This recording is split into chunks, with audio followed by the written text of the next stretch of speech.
আপনি হলেন রহমত, গোটা বিশ্বের জন্য, গোটা কুল কায়নাতের জন্য আমি আল্লাহ আপনাকে রহমত হিসেবে প্রেরণ করেছি। বলেন সুবহানাল্লাহ। আমার নবী হলেন প্রেমময় নবী, আমার নবী হলেন উম্মতের জন্য দয়াময় নবী।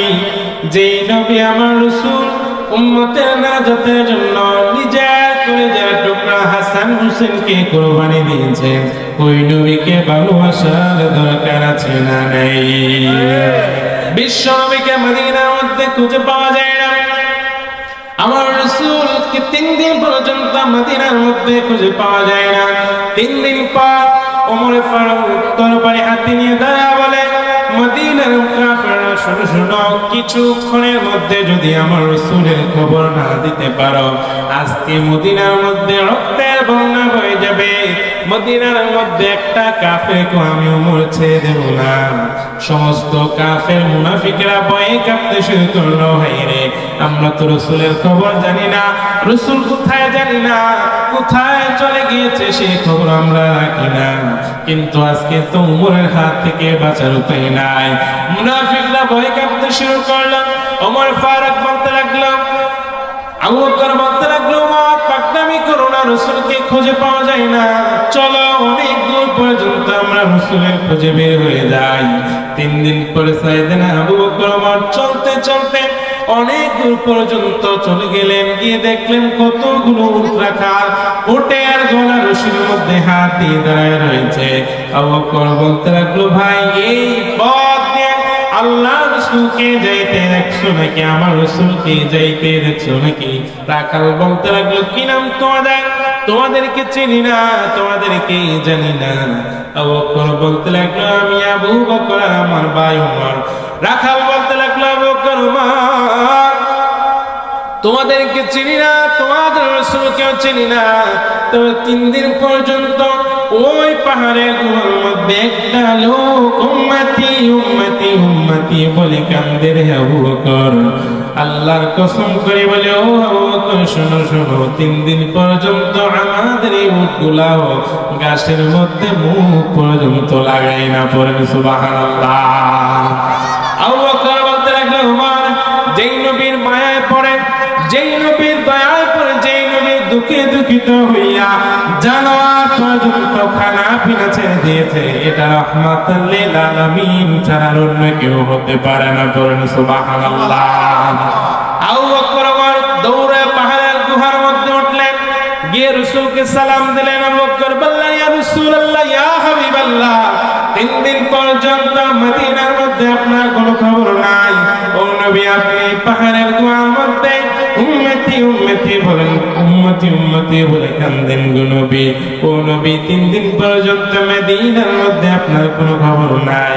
3 দিন পর্যন্ত আমি আবু বকর পেটের মধ্যে কোনো দানা পানি পড়ে নাই। নবী গো, আপনাকে খুঁজতে খুঁজতে হয়রান পেরেশান হয়ে গিয়েছে। শুধু আমি আবু বকর হয়রান হই নাই, সমস্ত সাহাবারা পাগলের ন্যায় হয়ে গিয়েছে। ও নবী, উম্মতের জন্য কান্দেন, আর কাঁদতে হবে না। ও নবী, মাথা উঠান, বাড়ির মধ্যে চলেন।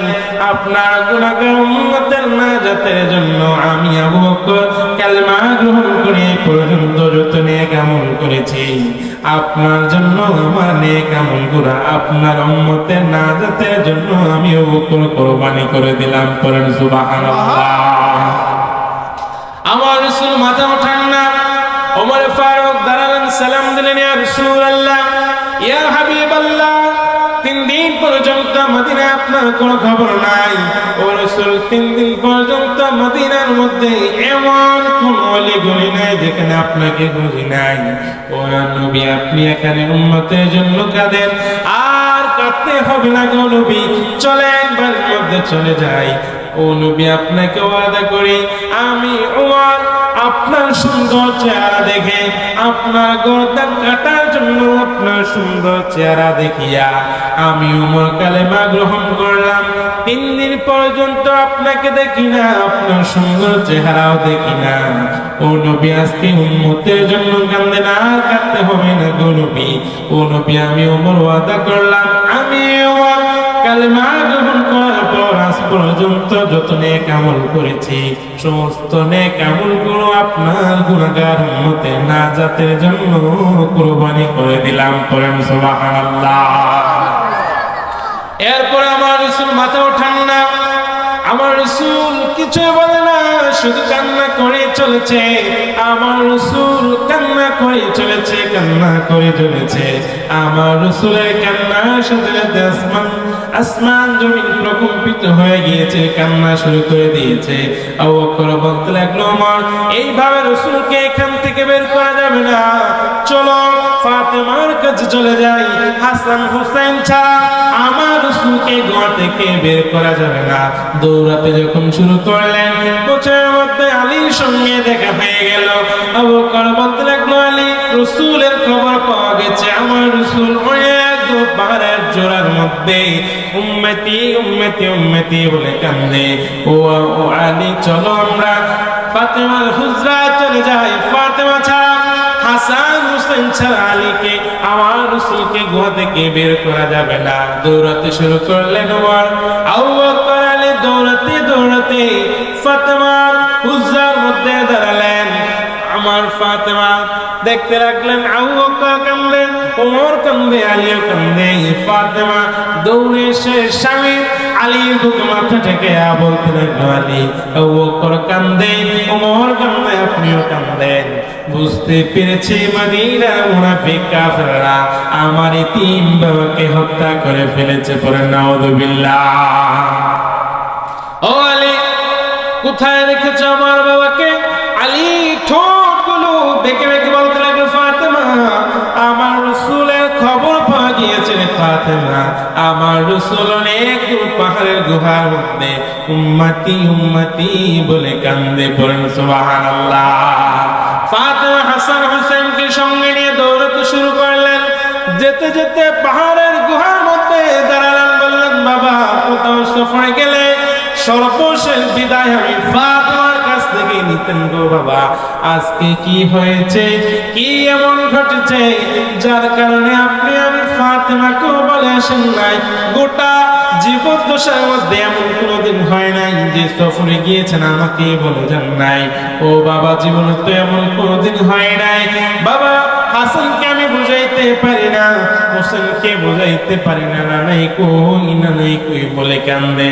বাবা হাসান বলে, মা, 3 দিন পর্যন্ত আমাদের ঘরের চুলায় যখন আগুন জ্বলতো না, ঘরের মধ্যে কোনো খাবার থাকতো না, 3 দিন পর যখন আমরা গলা কাটা মুরগির মতো ক্ষুধার যন্ত্রণায় ছটফট ছটফট করতাম গো মা, আমাদের 2 ভাইকে কোলে নিয়ে আমার নানার দরবারে হাজির হয়ে যাইতা। নানার সুন্দর চেহারা দিকে তাকিয়ে থাকলে আমাদের ক্ষুধা নিবারণ হয়ে যাইতো গো মা। ওই নানাই কই, ওই নানাই কই। ফাতেমা বলতে লাগলো, বাবা, হাসানকে আমি বুঝাইতে পারি না, হোসেনকে বুঝাইতে পারি না, নানাই কই বলে কান্দে। ও বাবা, আপনি আজকে উম্মতের জন্য, উম্মতের টেনশনে, উম্মতের পেরেশানে আপনি কান্না করেন, আর কাঁদতে হবে না। আমি ফাতেমার জিন্দেগির সমস্ত নেক আমলগুলো আপনার গুনাহগার উম্মতের নাজাতের জন্য কুরবানি করে দিলাম। পড়েন সুবহানাল্লাহ। এরপর আমার রাসূল মাথা উঠান না, আমার রাসূল কিছুই বলে না, আমার রাসূল শুধু কান্না করে। এবার ফাতেমা সিজদায় পড়ে গেলেন, আল্লাহকে ডেকে বললেন, আল্লাহ, আমি বুঝ হওয়ার পর থেকে দেখেছি আমার বাবা উম্মতি উম্মতি উম্মতি বলে কান্দে, আমার বাবাকে আর কত কাঁদাইবা আল্লাহ। এবার ফাতেমা বলতে লাগলো, বাবা শোনো, আল্লাহকে সাক্ষী রেখে বলতে লাগলো, ফাতেমা, বাবা আর কাঁদতে হবে না, গুনাহগার উম্মতের জন্য আর কাঁদতে হবে না। আমি আমার কলিজার টুকরা হাসান এবং হুসাইনকে আপনার গুনাহগার উম্মতের নাজাতের জন্য, আমার কলিজার টুকরা হাসান হুসাইনকে আল্লাহর রাস্তায় কুরবানি করে দিলাম। করেন সুবহানাল্লাহ। জিব্রাইল এসে বললেন, ও নবী, আল্লাহ বলছেন আপনি ফাতেমার সঙ্গে হাসান হুসাইনের সঙ্গে বাড়ির মধ্যে চলে যাওয়ার জন্য। আল্লাহ ওয়াদা করেছে কাল কিয়ামতের মাঠে আপনি কেমন উম্মতের কান্ডারি, কেমন উম্মতের জন্য দরদি নবী।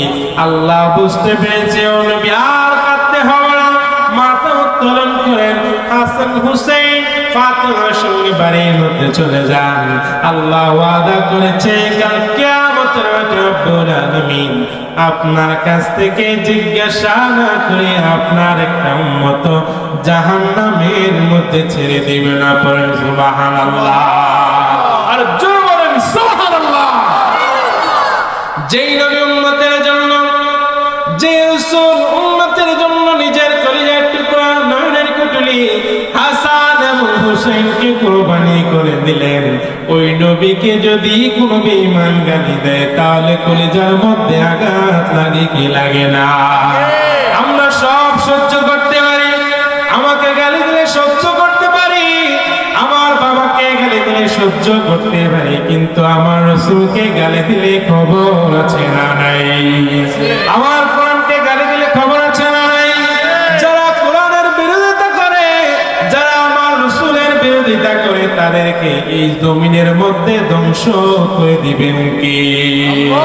আল্লাহর জন্য, আল্লাহ রাসূলের জন্য, ইসলামের জন্য, কোরআনের জন্য যদি যুদ্ধের ময়দানে যাওয়ার প্রয়োজন হয়, কারা কারা প্রস্তুত? দুহাত তুলে আল্লাহকে দেখা।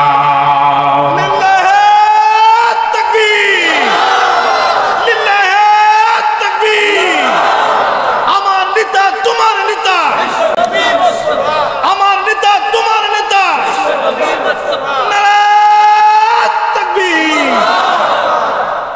আল্লাহ কবুল করুক, আমরা বলি আমিন। ঠান্ডা লাগতেছে বেশি? চলবে চলবে চলবে চলবে। আল্লাহ কবুল করুক, আমরা বলি আমিন। ঈমান মজবুত করতে হবে, মরতে একদিন হবে। যদি মৃত্যুটা কোরআনের জন্য হয়, যদি মৃত্যুটা রাসূলের জন্য হয়, যদি মৃত্যুটা আল্লাহর দ্বীনের জন্য হয়, তাহলে সেই মৃত্যু কতই না সুন্দর হয়, ঠিক কি না? আল্লাহ কবুল করুক, আমরা বলি আমিন। তারপর আমার রাসূল উম্মতকে নিয়ে কত টেনশন করতেন, উম্মতকে নিয়ে কত পরেশান করতেন। আমার নবী এমন নবী, যে নবী যখন শুনলেন আগের যুগের নবীরা হায়াত পেয়েছিল বেশি, তাদের উম্মতেরা হায়াত পেয়েছে বেশি। কোন নবী 1000 বছর, কোন নবী 700 বছর, 800 বছর, 500 বছর হায়াত পেল। তাদের উম্মতেরা এমন করে হায়াত পেয়েছে, তাই ইবাদত করতে পেরেছে বেশি। কিন্তু আমার রাসূল বলেন আমার উম্মতি মা বাইনা 60 ইলা 70, আমার উম্মতগুলো 60 থেকে 70 বছরের মধ্যে আমার উম্মতগুলো মারা যাবে।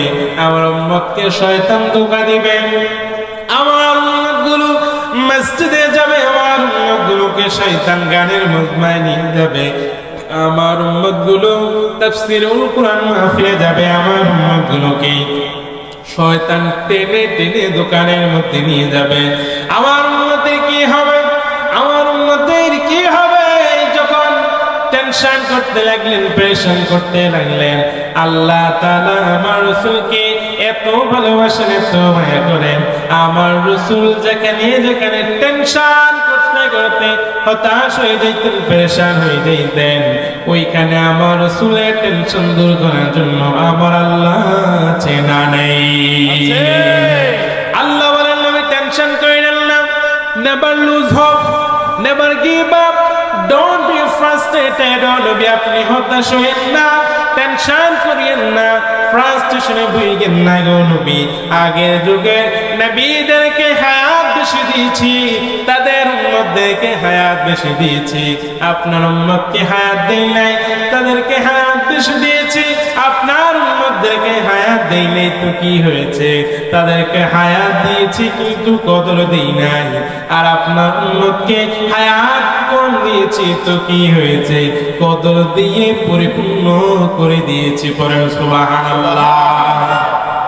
ইন্না আনজালনাহু ফি লাইলাতিল কদরি ওয়া মা আদরাকা মা লাইলাতুল কদর।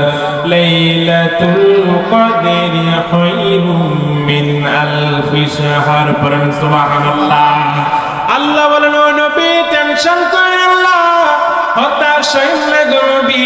আগের যুগের নবীদেরকে হায়াত বেশি দিয়েছে কিন্তু কদর দেই নাই। আর আপনার উম্মতদেরকে হায়াত দিয়েছি তো কি হয়েছে, কদরের মতো এত গুরুত্বপূর্ণ রাত দিলাম। এই কদরের রাত 8-10টা রাতের মতো সাধারণ কোনো রাত নয় গো নবী। এই কদরের রাত এমন গুরুত্বপূর্ণ রাত, এই কদরের রাত এক রাত ইবাদত করলে 1000 মাসের যে উত্তম ইবাদত হয়ে যায়। পড়েন সুবহানাল্লাহ। আর জোরে বলেন সুবহানাল্লাহ। ও নবী টেনশন করেন না। আবার আমার রাসূল যখন হাশরের ময়দানে সবাই যেদিন ইয়া নফসি ইয়া নফসি ইয়া নফসি করবে, সবাই যেদিন ইয়া নফসি বলবে, নবীরা বলবে ইয়া নফসি, রাসূলরা বলবে ইয়া নফসি, শহীদরা বলবে ইয়া নফসি, মা বলবে ইয়া নফসি, বাবা বলবে ইয়া নফসি, যেদিন সবাই জিকির করবে ইয়া নফসি ইয়া নফসি ইয়া নফসি, সেদিন আমার রাসূল মাকামে মাহমুদের মধ্যে সেজদায় পড়ে সবাই যেদিন জিকির করবে ইয়া নফসি ইয়া নফসি, ওই দিন আমার রাসূল জিকির করবে ইয়া উম্মতি। পড়েন সুবহানাল্লাহ। জিবরাইল আসবে, আল্লাহ বলবেন জিবরাইল আমার রাসূল কি বলে? জিবরাইল এসে দেখবেন আমার রাসূল উম্মতি উম্মতি উম্মতি বলে কাঁদে। আল্লাহকে ডেকে বলবে আল্লাহ আপনার রাসূল উম্মতি উম্মতি বলে কাঁদে, উম্মতের জন্য পাগল করা হয়ে গিয়েছে।